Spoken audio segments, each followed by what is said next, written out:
انا حريفي هنا في مدينه قديمه معروف الحر نور الدين. يعني عندي شغل ديال الناس بالثمن غاليين. كيفاش حنا كنا كنشوفوا الشتا كتصب ياك عادي دايز الواد حنا طالعين بالزنقه داخل الزنقه هكا. من جينا كنشوفوا في الماء بان شويه بدا تيكثر بزاف عاد يجي الطوموبيلات جايين والناس اللي في الحوانت كاين اللي ما خرجش مات داوره فوق 60 واحد اللي ماتت. حنا عاود شفنا تعينا ملي بان لما طلع مع الدريبه دخلنا للمحلات ديالنا هربنا طلعنا لواحد القيصريه تما ودرنا واحد الكروسه وطلعنا معنا الناس بدينا كنطلعوا بدوك العيالات اللي بديك دار السيكار وهذوك الناس اللي ما قادينش رجال كبار تا هما كنطلعوا فيهم تما فهمتي. ويعني هذا الشيء تيخلع راك شتي دابا المدينه راه فيها اكثر من الرعب هذا. بالنسبه انكم كدويو على الفاجعه البارح انكم شفتوا ناس ماتوا قدامي هذا الناس هكاك ماتوا قدامي.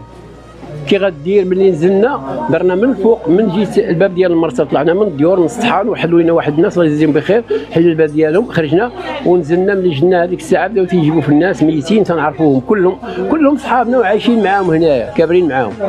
مالين الذهب مالين الحوايج هنا بزاف هاد السلعه ديالهم انت كتشوف كل شيء حتى شي حاجه ما بقات. هما دابا الواد راه مخلينه عامر الزبل فهمتي ما محلولش الواد ما مديناش فيه. شنو دار الواد ملي كثرت عليه الشتاء وعارفين هذه البلاصه هذه مهده غارقه والواد مسدود بالربيع وبالحجار ما مخنوق. الماء جا كثير اش جرى للماء ترس الواد ترس لقى المدينه هي اللي غاديه في ديك الهبطه هبط ليها صار كل شيء. هذا الشيء طلع على 3 متر ونص. تصور لما انت طالع 3 متر ونص راه واخا تكون رموك غيديه ماشي الا انسان فهمتي. 3 متر ونص ديال الماء راه ماشي سهله وهذه بواحد سرعه خارقه للعاده. والحمد لله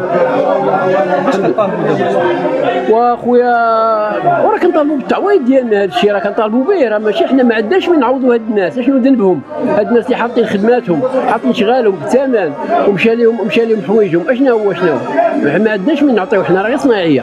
وهاد الناس راه بيعوا شرايه مساكن حتى هما راه بيعوا شرايه. مالين الذهب راه الذهب ديالهم مشى والماء باقي راه سرقوه ليهم احوالهم مخروبين. اكيد اللي مشات ليه مليار شنو هو مليار مشى ليه ديال الذهب راه حرام ومشى هو.